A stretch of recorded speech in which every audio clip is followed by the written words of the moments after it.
everyone, welcome back to my channel on what is actually my birthday. So I'm not filming this on my birthday, thank you phone.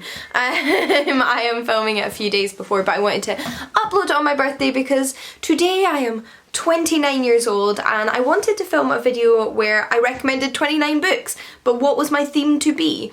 I kind of want to save my most important significant books of my life for my 30th birthday, which is very advanced planning, I know, but I thought instead it just might be nice to highlight books I've loved from the past 29 years of my life for one reason or another based on what you wanted to see. So I asked on Instagram for your recommendation requests. So say you wanted a book I would recommend after a breakup or just a book in the sci-fi genre that I love, I am going to give you that recommendation. I will say I got a lot more requests than 29. I honestly wasn't expecting as many requests as I got, so I'd be happy to do a part 2 if you'd be interested, but we'll focus on 29 for now because I did a recommending more than 50 books in one video once before and it took 5 years to film. So let's not do that again. Let's keep things succinct, or at least as succinct as I'm ever going to be in a YouTube video. So I have your requests here open on my phone and I'm just going to take them at random and scroll through and see what comes first and skip over basically the ones I don't necessarily have a recommendation for whilst I focus on the ones that I do. Although actually I did want to mention this before I got into the crux of the video. It's completely irrelevant to what we're talking about here, but I did make a TikTok because I still don't have the Reels feature on Instagram and I've been wanting to make a certain kind of content for a while, especially little outfit inspired Reels, but obviously couldn't on Instagram, so I took a plunge. I now have a TikTok. If you're interested in a bit of extra short form bookish content, mythological content and fashion content, then it will be linked down below. Yeah, apparently I decided age 29 it was time to join the youths on the old TikTok. So now let's look at the recommendations, shall we? Or let's look at the requests. The first one is a book you would have loved to give yourself 10 years ago. Honestly, I think that has to be Everyday Sexism by Laura Bates. I did read that quite a few years ago now, but not when I was 19, 18. I read that book when I think I was 23, 24, something along those lines, and it did change my life then, and I feel like it would have impacted my response to certain forms of sexism and misogyny in my everyday life if I'd read that book. And it's really interesting because I grew up a feminist. I grew up in a household full of strong women, surrounded by family and friends who were incredibly strong feminist women, and there was never any implication that I was worthless because of my gender identity, but you still, despite all of that positive influence, grow up in a world where things like groping in clubs and catcalling in streets is brushed over as meaningless and nothing, and you do, especially when you're young, I think, tend to accept a lot of the things that happens to you, and I accepted a lot of stuff that happened to me which was sexual assault, and I don't think I would have let that slide or maybe let that unconscious trauma bubble below the surface for such a long time if I had read a book like Everyday Sexism, because it makes you feel less alone. It makes you realise those things happening to you do happen to lots of people, but that doesn't make them okay, and I find that book really empowering in that way. Despite already being a feminist, I still think you can really benefit from books that challenge your unconscious behaviour and perceptions of the world around you that you've sort of had hammered into you because of the way society is, even if your family's not that way. Actually, before I get onto recommendation 2, if I recognise any of the people requesting a recommendation, then I will link them down below. That one was from Kathy, who I absolutely adore to pieces, and the next one is from Ashley, who I believe did a video similar to this, at least recommended books for her birthday, and I'll link that down below as well because you can never have too many book recommendations. She asked for a Greek myth retelling you don't hear many people talking about, and I do talk about this book a lot, so it may not come as a surprise to people who watch my channel a lot, but it's one I really don't hear anyone else talk about, and that is Hear the World Entire by Anne Hayward. It is shorter, it is a novella, and it wasn't published by one of the big well-known publishing houses, so it's easy to understand why it may be a little bit under the radar. But if you like Greek myth retellings, you have to read this book. It is incredible. It's a retelling of the story of Medusa, who I haven't read any other retellings of in the past. I know there are some coming out this year, including Jessie Burton, so it's getting more attention. But whilst it's wonderful that already existing popular authors are now bringing out retellings of the story and reclaiming Medusa's voice for us, don't overlook those like trendsetters, those OG myth retellers like Anwen, because this book is stunning and so incredible, so moving, and it very much uses the myth as a vehicle to explore trauma, and I absolutely adore it. And if you don't know much about Medusa, or you think of her as the snake-haired Gorgon monster, then this book will open your eyes, so please do give it a read. The next one's actually quite interesting because it's a request for a book of vegan recipes.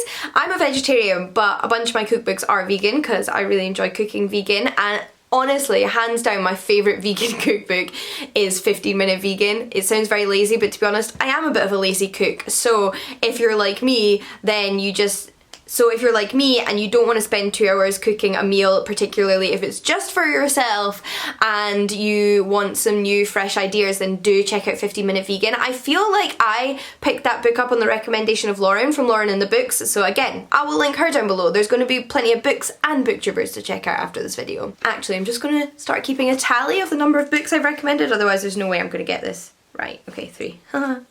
We then have favourite non-fiction historical book, and actually, to your surprise, I'm not picking an ancient history book because, to be honest, I think one of the best pieces of non-fiction history I've read in a while that I think anyone can pick up without any background knowledge is The Five by Hallie Rubenhold. It is a recount of the lives of the women who were murdered by Jack the Ripper. It is not a true crime book, it is not about Jack the Ripper, it is not about their murders, it is about the women and their lives. So taken as a whole, it is effectively an exploration of the lives of Victorian women in London from working class backgrounds, and I think it's absolutely fascinating, insightful, and really throws a spanner in the works of what we think history books should be. I've got quite a few requests here from the same person, including the previous two, but I also have to include this one, which is your favourite book with a dragon in it.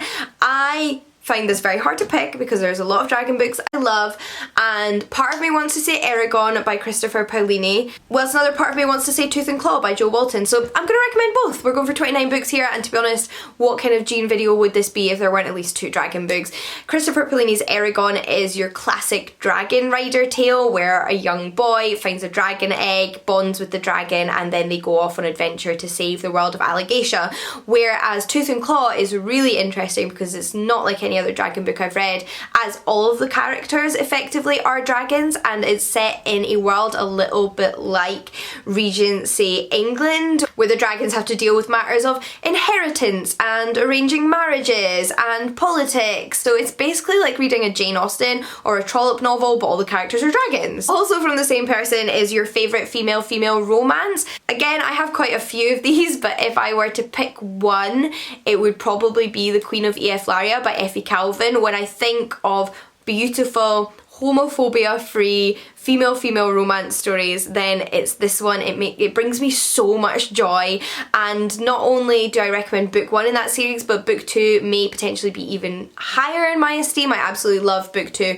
but obviously you would want to start with book 1 if you're going to pick up the series. We then have a request for my favourite book about reading, and the one that immediately jumps to mind is one that I just think paints such a heartwarming, vivid, imaginative, but honestly realistic picture of what it is like to read, and that is the Book Wanderers Tilly & Co series by Anna James. So this is actually a middle grade series, and Tilly in these books is able to wander through books. So she's able to bring characters out of the books into real life, like Alice or Anne of Green Gables, or she's able to go into the books and spend time with those characters in their worlds. And although that's playing with magic and travel, I also just think, like I said, it captures the sense of imagination and wonder and escapism that books can offer both children and adults, and it's just so relatable and beautiful and brings that to life. Then we have my favourite children's book from when I was a child. Now there's a ton, I was a big reader as a child, but one that I hold incredibly dear to my heart is actually the Book of Nonsense, or the Book of Nonsense Poetry by Michael Rosen.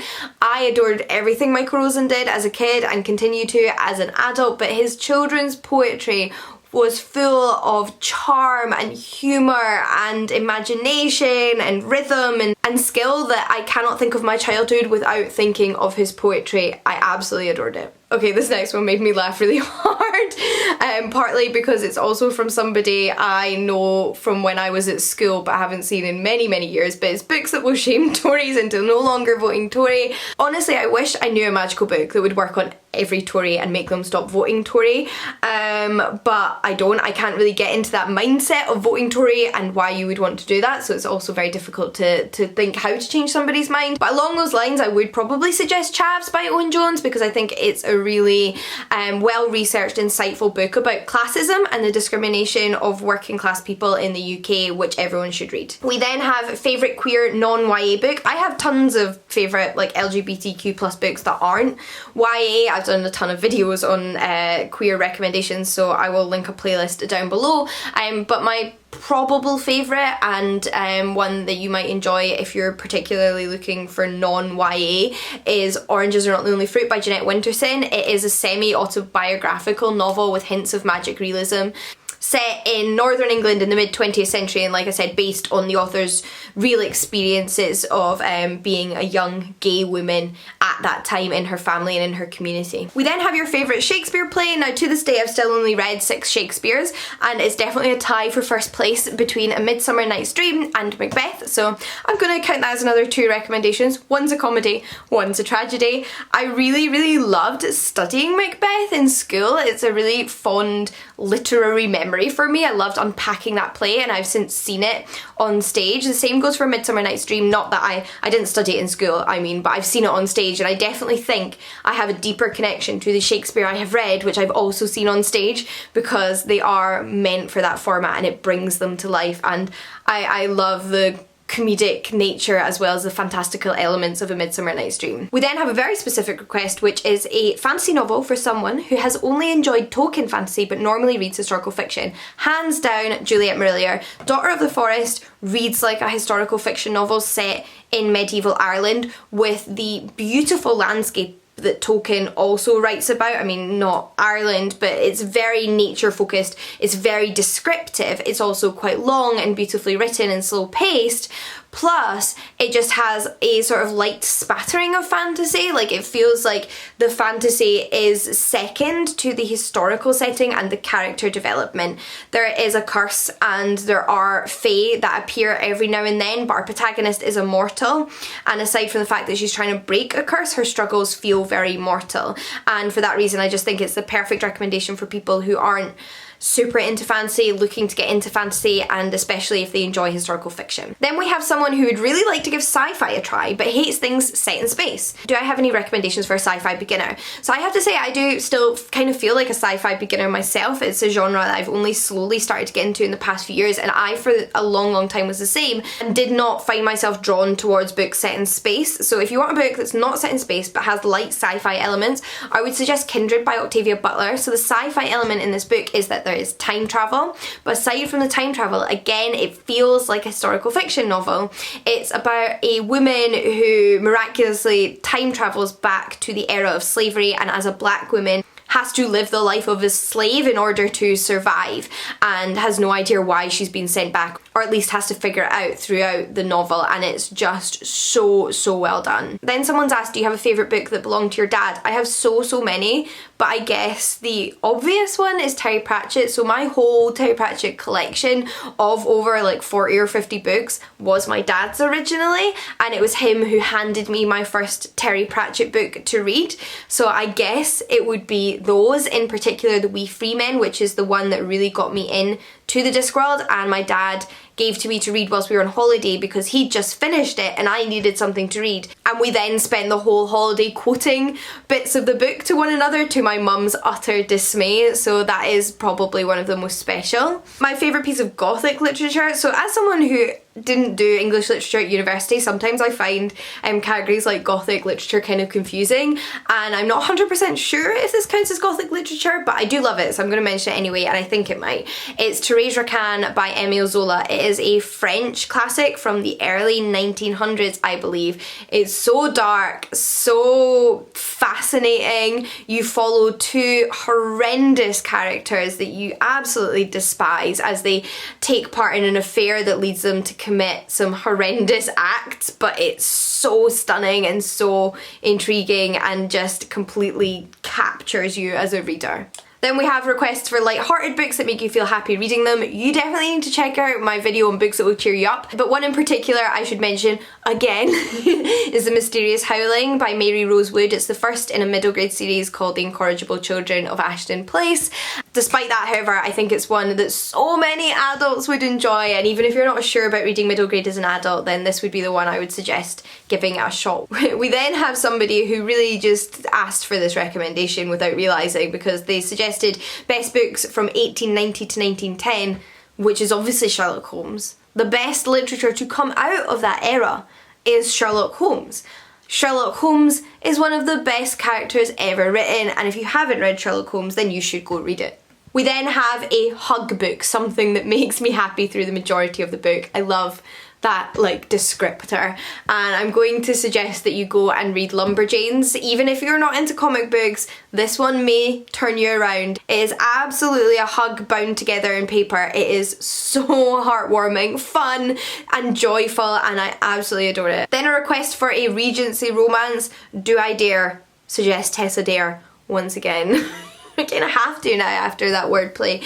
Tessa Dare is the author who got me into Regency romance. So if this is a video of significant books over the past 29 years, then that is one. And I would suggest either starting with A Night to Surrender or The Duchess deal. I think those are probably the two strongest places to start. And if you started somewhere else and are unconvinced about her books, then try those ones, because they're amazing. Then we have a sci-fi with a strong female character like Laura Lamb or Becky Chambers books.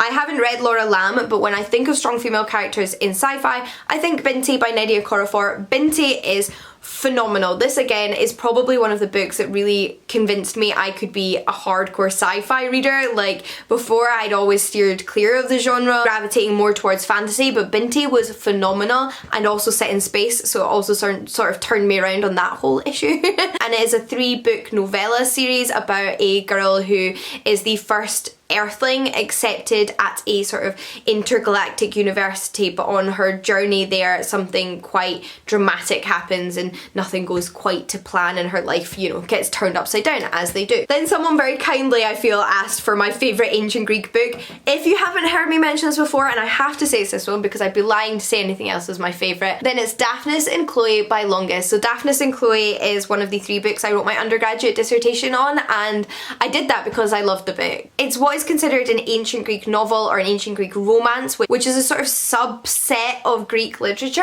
which was written during the Hellenistic period or the Roman Empire. It sort of starts in the Hellenistic period, but Daphnis and Chloe comes out during the Roman Empire, although it is a Greek novel, and it's written in prose. So up until the Hellenistic period, Greek literature, Greek fiction was never written in prose. It was written in verse or it was written for the stage. So Daphnis and Chloe falls into this category, and it is just such a fascinating little novel, and I also think it is a great one to start with because I think it demonstrates the accessibility of ancient literature and how certain things just never change in terms of character and plot and what people want to read about. Then we have a request for the best thriller book. So I actually really need to do a video on my updated top 10 thrillers because I've read quite a few new favourites in the past year or so, but my most recent favourite, if you didn't catch it, was A Madness of Sunshine by Nalini Singh, which is about a woman who returns to her small town home in New Zealand when a young girl goes missing, and it is dual perspective from this woman who's just returned as well as the sort of new local police officer. There's a tiny bit of romance in there, but it's not super heavy. It's far more about secrets and small towns and not fully understanding or knowing people you thought you knew, and it's really, really good. We then have a request for a book with bi-representation where the female character has both male-female and female-female relationships, and I have to say I wish I'd read more of those as well, so please let me know if you have recommendations. But the one that I do immediately think of is Nama's Kiss by Jacqueline Carey. It is also a sort of high intricate fantasy novel, but one of my favourite things about it is that the main character Moirin goes through multiple relationships throughout the book. Some end badly, some actually just end well, like they end but on good terms, and I really, really appreciate that, and some are with women and some are with men, and I think that's absolutely beautiful and so rare to find. Then we have books to get you into the thriller mystery genre. So for me, the books that got me into the thriller mystery genre were all YA mystery thrillers. I don't know if it's because the stakes although can be quite high. It's not that nobody dies in YA mystery thrillers. They feel like a little bit lighter. It feels like you're guaranteed a happy ending and a resolution that you're going to be satisfied with, and they're usually quite fast-paced and easy to read. So for me, they were my introduction to the wider genre, even as an adult. And some of my favourites include A Good Girl's Guide to Murder by Holly Jackson. Absolutely fantastic. First in what is currently a 2-book series, but I believe has a third book coming out soon. And One of Us is Lying by Karen M. McManus, who actually has quite a large selection of YA thrillers to pick from. But if we count that as 2, which I am going to, then we only have one more recommendation. And there was actually a couple of people who asked for recommendations for Scottish history books. So for you, I recommend A History of Scotland by Neil Oliver, because it goes all the way back and then through the centuries, plus I always think that Neil Oliver is a really good writer and presenter. So those would be the 29 books I would like to recommend to you in honour of my 29th birthday. Hopefully you have enjoyed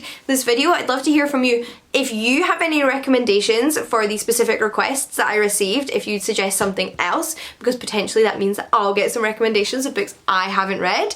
And I'd also love to hear from you if you've read any of these and what you thought of them. But until next time, happy reading. I'll see you all again soon. Bye everyone.